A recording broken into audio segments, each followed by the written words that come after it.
చంద్రబాబు నాయుడు గారి గవర్నమెంట్ లో రైతులకి ఏర్పడుతున్నటువంటి దుస్థితులు ఏ విధంగా ఉన్నాయో ఒక చిన్న ఉదాహరణతో చూపించాలనుకుంటున్నాం. PACS లో ఇవ్వాల్సినటువంటి యూరియాలు అందుబాటులోకి లేకపోవడం కారణంగా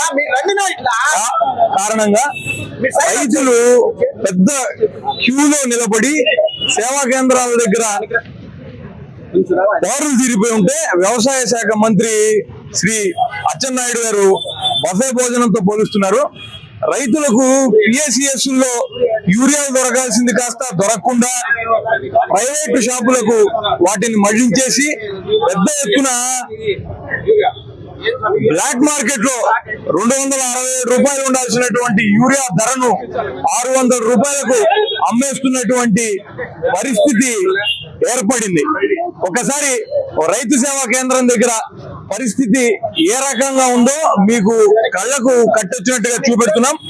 దీని నుంచి ఒకసారి ప్రైవేట్ షాపుల దగ్గర పరిస్థితి ఏ విధంగా ఉన్నది ఒకసారి చూపెడదాం.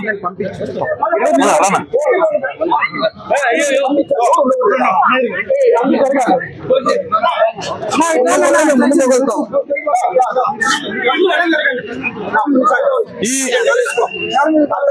ప్రైవేటు దుకాణాల్లో మటుకు యూరియా కొరత లేకుండా పూర్తి స్థాయిలో అవైలబిలిటీ ఉంటుంది.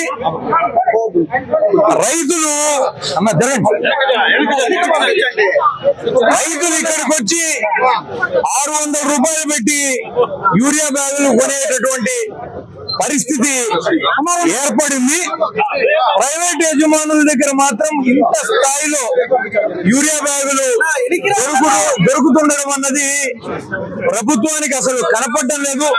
వారి పత్రికల్లో ప్రముఖంగా ఈ యూరియా బ్యాగులన్నీ కూడా ప్రైవేటు దుకాణాల్లో ఉన్నాయి అని చెబుతున్నా కూడా అధికార యంత్రాంగం గాని అధికార పార్టీ గాని దాన్ని ఒప్పుకునేటటువంటి పరిస్థితి లేదు. వైఎస్ఆర్ కాంగ్రెస్ పార్టీ రైతులకు మద్దతుగా చేపడుతున్నటువంటి దీక్షల్ని అలగదొక్కాలన్నటువంటి ప్రయత్నాలు పెద్ద ఎత్తున జరుగుతున్నాయి. బ్లాక్ లో అమ్మేటటువంటి యూరియా బ్యాగు 600 రూపాయలకు పైగా ఉంటుంది. ఇక్కడ చూస్తే ఈ విషయాలన్నీ కూడా తెలిసినప్పటికీ కూటమి నాయకులు ఎవరు కూడా పట్టనట్టుగా ఉన్నారు. ఒక పక్క రైతు సేవా కేంద్రాల్లో స్టాక్ లేదన్నటువంటి విషయాలు కూటమి నాయకులందరికీ తెలిసినప్పటికీ ప్రైవేట్ షాపుల్లో యూరియా బస్తా 467 రూపాయల నుంచి 600 రూపాయలు పలుకుతున్నప్పటికీ కూడా నిమ్మకు నీరెత్తినట్టుగా ప్రభుత్వం ఉండిపోతుంది.